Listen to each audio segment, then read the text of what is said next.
Hello guys. तो मैं आज एक नई यूट्यूब सीरीज स्टार्ट करने वाला हूँ जिसमें मैं आपको ए टू जेड पाइथन के बारे में सब कुछ सिखा दूंगा। इस सीरीज के लिए मैंने एक हैंडबुक भी तैयार की है, कंप्लीट पाइथन प्रोग्रामिंग हैंडबुक, जिसमें मैंने सारे टॉपिक्स डिटेल्ड हेडिंग और सब हेडिंग के साथ डाले हैं। आप इसको भी चेकआउट कर सकते हो। तो स्टार्ट करने से पहले मुझे आप एक बार ये बता दो कि जो कलर थीम है वो आपको लाइट चाहिए या डार्क, कि आंखों के लिए क्या अच्छा विजिबल है। तो मैं इस वीडियो सीरीज़ के लिए वी एस कोड यूज़ करूँगा, विजुअल स्टूडियो कोड, जो कि माइक्रोसॉफ्ट के द्वारा बनाया गया है। ये डाउनलोड करने के बाद आपको इसमें पाइथन डाउनलोड करनी पड़ेगी, वो भी ईजी ही है डाउनलोड करने के लिए। आप इंटरनेट से पाइथन का पैकेज डाउनलोड कर सकते हो। तो मैंने एक फ़ोल्डर बनाया हुआ है पहले ही, पाइथन ट्यूटोरियल नाम का। आप साइड पे देख सकते हो, इस साइड पे। तो मैं यहाँ पर एक नई फ़ाइल बनाऊँगा अपनी फर्स्ट डॉट पी वाई। जो डॉट पी वाई एक्सटेंशन है वो पाइथन के लिए यूज़ होता है। ठीक है, मैं स्क्रिप्ट मोड के साथ ये सीरीज स्टार्ट करने वाला हूँ। जो इंटरप्रेटर मोड है वो बेसिक सा ही है, वो स्क्रिप्ट मोड में ही सारा कुछ कवर हो जाएगा। तो मैंने एक फर्स्ट डॉट पी वाई नाम की फ़ाइल बनाई। डॉट पी वाई ये पाइथन का एक्सटेंशन है। इससे जो कंप्यूटर है उसको पता चल जाएगा कि इसके अंदर पाइथन का कोड लिखा हुआ है। तो मैं इसको एंटर करता हूँ और ये देखो हमारी जो फाइल है वो खुल चुकी है। तो जैसे कि सारे स्टार्ट करते हैं हम भी वैसे स्टार्ट करेंगे। सबसे पहले अपना प्रिंट स्टेटमेंट लिख के मैं लिखूंगा प्रिंट हेलो वर्ल्ड। तो मैंने अपना पहला प्रोग्राम लिख दिया है, प्रिंट हेलो वर्ल्ड ना। तो आप व्यू पे जाओगे ऊपर और यहाँ पर टर्मिनल का ऑप्शन होगा, उसको आप क्लिक कर दोगे तो आपकी जो टर्मिनल खुल जाएगी। तो आप देख सकते हो कि जो मेरा टर्मिनल है वो मेरा पाइथन ट्यूट के फोल्डर के अंदर ओपन हुआ हुआ है। तो मैं यहाँ पर लिखूंगा पाइथन 3 स्पेस डाल के लिखूंगा फर्स्ट डॉट पी फाइल। ये एक तरीका है पाइथन फाइल को रन करने का। तो मैं देख रन एंटर दबाऊंगा और यहाँ पर हेलो वर्ल्ड प्रिंट होके आ गया। तो आपका ये पहला प्रोग्राम बन चुका है। ये है हमारी basic print statement hello world print करने के लिए। तो आज का टॉपिक मॉड्यूल कमेंट्स एंड पिप। तो मॉड्यूल कमेंट एंड पिप क्या होता है? पहली बात हम कमेंट से स्टार्ट करते हैं। तो बेसिकली कमेंट्स वो लाइन है पाइथन में जो पाइथन एग्जीक्यूट नहीं करता। जैसे कि हमने ये पाई प्रिंट हेलो वर्ल्ड लिखा, ये पाइथन ने एग्जीक्यूट किया और हमारा जो आउटपुट है वो हमारे टर्मिनल कंसोल में प्रिंट हो गया। और अगर हमने कुछ ऐसी लाइनें भी लिखनी है अपने कोड के अंदर जो कि हमने एग्जीक्यूट नहीं करवानी, तो हम वो कैसे करवाएंगे? उन लाइंस को बेसिकली हम कमेंट्स कहते हैं।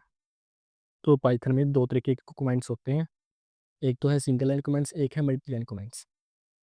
तो सिंगल लाइन कमेंट्स को डालने के लिए हम हैशटैग यूज़ करते हैं, हैशटैग।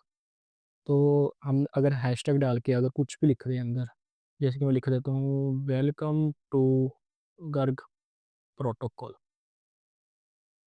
तो जो इंटरप्रेटर है वो इसको एग्जीक्यूट नहीं करेगा उस स्टेटमेंट को, ये स्टेटमेंट ऐसे ही पड़ी रहेगी। तो ये हमारा सिंगल लाइन कमेंट हो गया। इसको हम हैशटैग के साथ लिखते हैं। मल्टी लाइन कमेंट लिखने के लिए हम इन्वर्टेड कोमास का यूज़ करते हैं। इन्वर्टेड कोमास 1 2 और 3, हम 3 इन्वर्टेड कोमास डालेंगे और जो वी एस कोड है वो अपने आप ही 3 इन्वर्टेड कोमास और डाल देगा। तो इसके अंदर हम अपना जो भी है वो लिख सकते हैं। ये जो इंटरप्रेटर है वो एग्जीक्यूट नहीं करेगा। जैसे कि मैं लिखूंगा वेलकम टू गर्ग प्रोटोकॉल। तो ये हमारे हो गए मल्टी लाइन कमेंट्स। तो मैं आपको एक बार फिर से ये रन करके दिखाता हूँ। तो आप देख सकते हो कि जो प्रिंट हेलो वर्ल्ड है वो तो जो इंटरप्रेटर है वो एग्जीक्यूट कर रहा है, पर ये दो कमेंट्स है ये एग्जीक्यूट इंटरप्रेटर नहीं कर रहा। तो इनके फ़ायदे क्या हैं? कमेंट्स के फ़ायदे ऐसे हैं कि अगर तो प्रोग्राम बहुत ही ज़्यादा बड़ा हो गया तो हम अपने एक्सप्लेनेशन के लिए कमेंट्स का यूज़ कर सकते हैं कि मैंने ये प्रिंट हेलो वर्ल्ड लिखा है तो मैंने क्यों लिखा है, इसकी एक्सप्लेनेशन मैं इधर लिख लूँगा। बड़ी ऑर्गेनाइजेशंस में काफ़ी ज़्यादा डेवलपर्स इकट्ठे यूज़ बैठे होते हैं, प्रोग्राम लिख रहे होते हैं। तो वहाँ पर भी अपनी कोड की एक्सप्लेनेशन के लिए कि दूसरे प्रोग्रामर को समझ आए, तो भी हम कमेंट्स का यूज़ करते हैं। तो ये हमारे कमेंट्स हो गए। हम जो इन्वर्टेड कॉमास वो डबल इन्वर्टेड कॉमा भी डाल सकते हैं। डबल इन्वर्टेड कॉमा का मतलब ये होता है, ये भी सेम बात है, ये सिंगल होते हैं, ये डबल होते हैं। बस ये याद रखना कि हमें इन्वर्टेड कॉमास 3 बार डालने पड़ेंगे।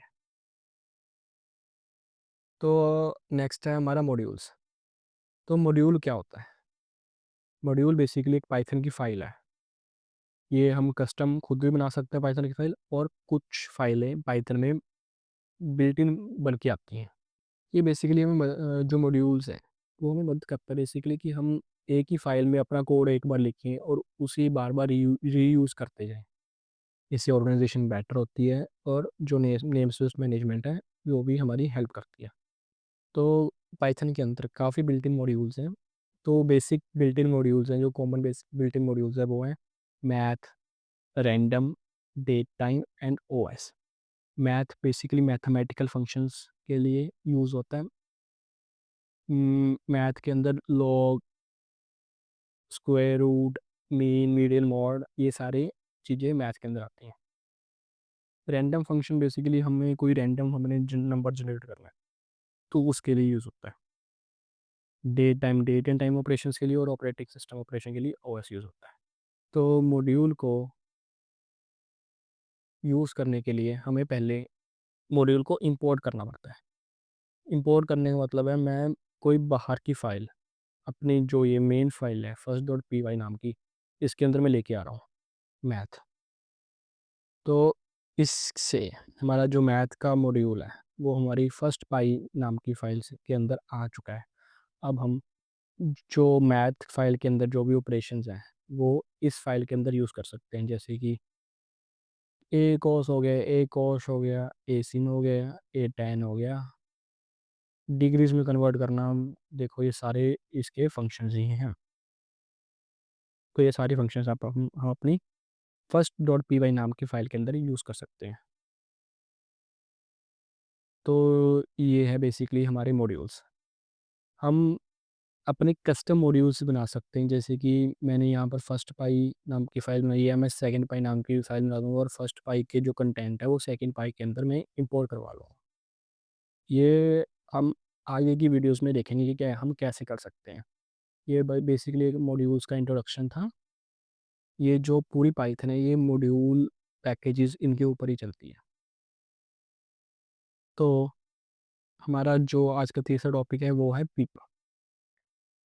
पिप बेसिकली पैकेज इंस्टॉल है पाइथन का, जो कि हमें एडिशनल लाइब्रेरीज़ को जो कि इंटरनेट पे अवेलेबल हैं उनको डाउनलोड करने के लिए यूज़ होता है।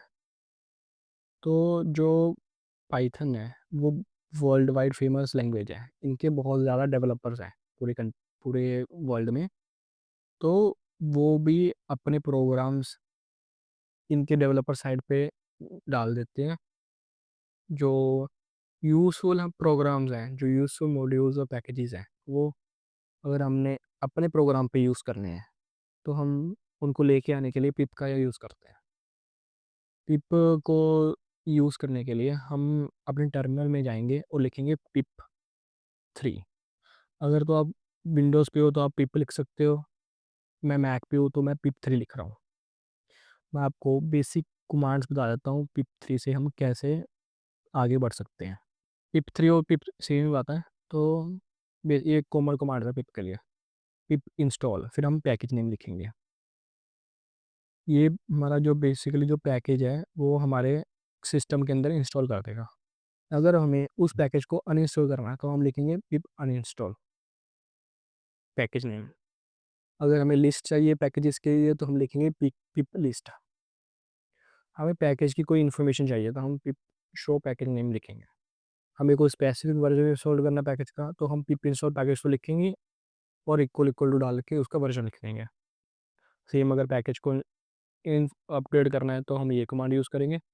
और हमें अगर मल्टी पैकेज डाउनलोड करने हैं तो हम एक रिक्वायरमेंट डॉट टी एक्स नाम की फ़ाइल बनाएंगे। रिक्वायरमेंट डॉट .txt नाम की फ़ाइल बनाएँगे और इसके अंदर अपने पैकेजेस का नाम लिख देंगे। पांडास नमपाई हमने यहाँ पर रिक्वायरमेंट वो टेक्स्ट के अंदर पांडास नमपाई डाल दिया और हम टर्मिनल में जाएँगे, pip3 लिखेंगे, इंस्टॉल लिखेंगे, -r लिखेंगे और रिक्वायरमेंट्स .txt इसको रन कर देंगे। हमारा जो पैकेजेस है वो इंस्टॉल हो जाएँगे पांडास और नमपाई।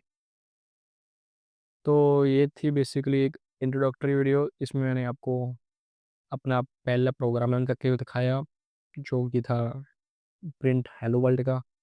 मैंने आपको मॉड्यूल्स के बारे में बताया, मैंने पिप के बारे में बताया आपको कि कैसे हम पैकेजेस को इंस्टॉल कर सकते हैं, और मैंने आपको बताया कमेंट्स के बारे में, जो कि 2 तरीके के होते हैं, single argument and multiple comments. हम इन चीज़ों को भी कमेंट आउट कर सकते हैं। आपको बेसिकली यहाँ पर आगे हैशटैग डालना पड़ेगा। ये हमारी चीज़ कमेंट आउट हो चुकी है। तो यही थी आज की वीडियो। मैं ये सीरीज़ बिल्कुल स्टेप बाय स्टेप लेके चलूँगा आपको।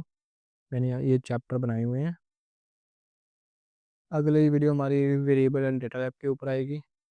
आपको अगर वीडियो अच्छी लगी हो तो लाइक करें, चैनल को सब्सक्राइब करें और वीडियो को शेयर करें, और मुझे कमेंट करके बताएं कि आपको और क्या मॉडिफिकेशंस चाहिए। आप मुझे इंस्टाग्राम पे डीएम भी कर सकते हैं और मुझे मेल भी कर सकते हैं। लिंक आपको डिस्क्रिप्शन बॉक्स में मिल जाएगा। Thank you. टाटा।